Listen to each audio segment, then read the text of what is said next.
Okay, today we're going to be going over your exercise program to get your lower body strengthened up. So I'm going to run through all the exercises we did together on Monday, and then in the write-up you'll have the breakdown for what to do for the two different workouts for each day of the week. But we're going to go through it the way that we did. So first we started out with the tibialis raises. So back against the wall, walk your feet out to the end range of your ankles, tip yourself off the wall, and then lift your toes, press them into the floor. So we want to do full range of motion, toes up, and then toes all the way down pressing. And you're going to rep these 10 to 15 times until you eventually get up to 20, 25 in a row. So those are your tibialis raises. Second exercise, your calf raises. So I'm going to do them so you can see sideways here. So hands against the wall, and then we want to step back and hip forward really well. That way we can get the end range of motion for the front of the hips and the end range of motion for the knee as well as the ankle. From here, we tuck a leg back and we elevate the heel all the way down, heel touching the floor. Repeat 10 to 15 times on each side until eventually you're up to 20, 25 on each leg.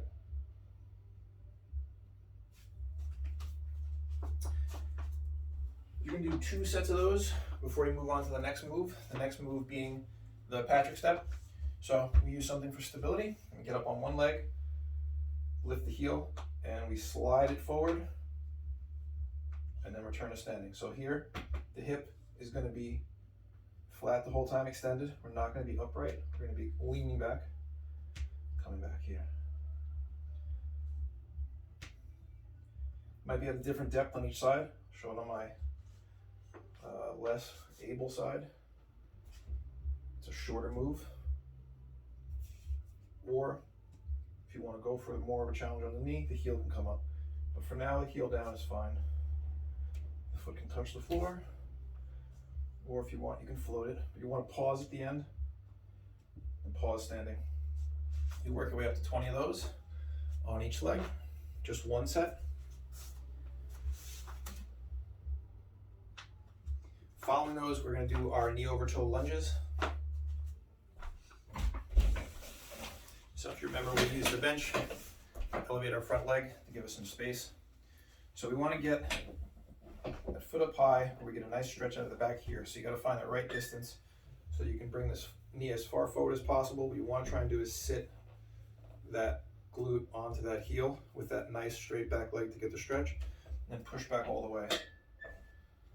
It could be this far forward, or it could just be here, reaching the back leg back further to get this coverage here.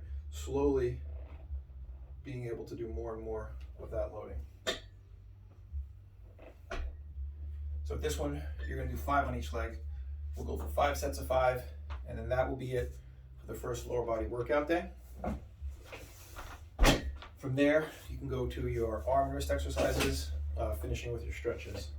But for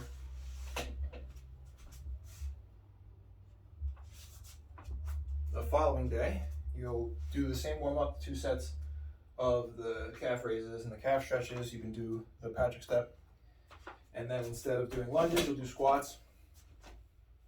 And so for this, we want to focus on getting as deep into the squat as possible so we can open up the feet, open up the toes, and then sit back down. We want to have an upright spine if we can, and then come back up to standing. The knees can go as far forward as possible here. It does not matter. And pushing back up. We just want to get that full push at the top and that deep hinge down at the bottom. With this, you'll want to do some weights. It's easy to do it with weight. Makes it feel a little better. So we use the medicine ball, but 10, 15 pounds.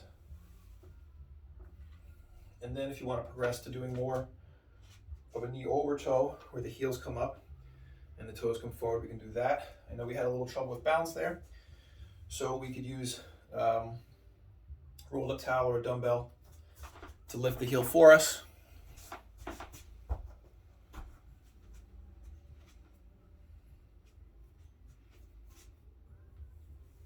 To allow us to get deeper into the hips. Opening up that back. Strengthening it up. So for the squats, you'll do sets of 10, building up to sets of 15, sets of 20. You'll do 5 sets of those. On the squat day, that'll be the end of it. After that, you'll go to your wrist strengthening exercises and into your stretches.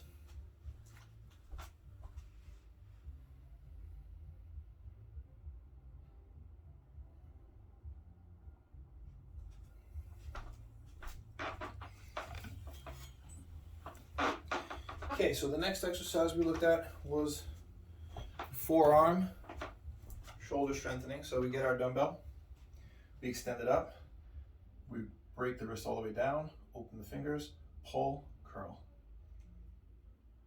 So we want to do sets of 10 here, nice and slow. And then afterwards, we flip it over. We can support the elbow with the full extension. Uncurl the fingers, pull it up all the way. Set of 10 here. And then we can rotate this way. Or if we're feeling good, grab the end and rotate hard this way. And this will really help bulletproof those elbows. Stronger for tennis, keep you healthy, keep you playing. Those are the wrist and elbow strengtheners. Do that on both sides. 10, 10, and then 5 of the twists. So then we're going to work on our depth push-ups. So for this, we use the dip stands. But anything to elevate your hands is fine. The idea being that you want to work into that space, getting those hands behind your chest as much as possible. So wherever we are, we're going to drop in and push up. We can even come in close here, using our legs, just bending our knees, supporting with our feet, hanging out low, and pushing ourselves up. On the floor, we can use yoga blocks, something nice and balanced. I'm going to use these dumbbells, which aren't the most balanced, but they work too. And then we can do a knee push-up, where we drop down, chest to the floor, and pushing up. And we just want to do 5 here. The focus being on the stretch at the bottom, and then pushing through to push our back out of the top. That way we get a nice movement through the shoulder blade. Following our push-ups, we can do some band pull-aparts. Grab any kind of resistance band you got. And really any of it works. We plug the elbows into the body, open here. Once that really fatigues and burns, then we can straighten the elbows, bring it out here. When that starts burning, we can pull down, and we can pull up on the floor. We can do both, where we bend the elbows. We can bring it up if we want to do some bands, pulls behind. But we just keep pulling until the shoulders are burning, or until we get to a count of about 50. Going through those will keep your shoulders healthy, flexible, keep you being able to play tennis. Then we want to look at a few stretches. So after we run through our exercises, you finish your lower body stuff, finish your upper body stuff, then we'll always finish with stretching.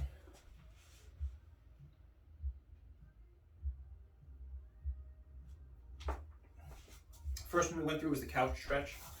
We put our back leg against the wall or on the couch, the back knee right up against it. Using our hands, we're going to try and push ourselves back till eventually we're against the wall for a count of 60 on both sides. After our couch stretch, we did our groin stretch with the resistance band. We did a move called the pancake. So you can do this standing. Do it by leaning forward, holding yourself here. You want to do it at a depth where you can come back up from. So you don't want to drop down so deeply that you have to hold yourself and then you can't elevate up. You'll hold that in the bottom position for 60 seconds if you can, or you'll come up and down for the 60 seconds. But the way we did it, which I enjoy a bit more, is using a band, throw it around, something to pull you forward, bring your feet out wide, straighten up your back, and lean into that band. And I'll use the band, pull myself in even more so I can really feel the insides light up, and I want to rotate my toes out to get a maximum stretch. Hold this for 60 seconds. Then we can get into our glutes and our piriformis. We do it lying down up against the wall. Bring one leg onto the wall, cross the other on the knee, lower the back down so the flat back is flat, And then we want to bring the foot as close to our face as possible while using our glutes to push down the knee. We're going to hold here with intensity. We don't just want to relax into this position. 60 seconds on each side. But you have to really actively press that knee, just like we were doing this, but doing it with our leg, not with our hand. Trying to keep that back down. You want to feel it in the glute. Otherwise, we do the more intense version on the bench.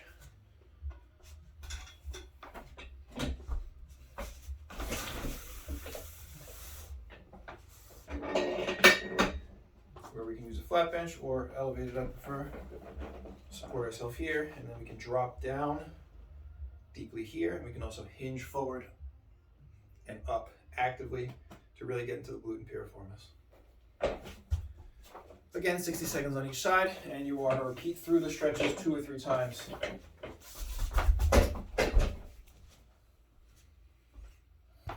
All right, that's everything, and feel free to email me any questions.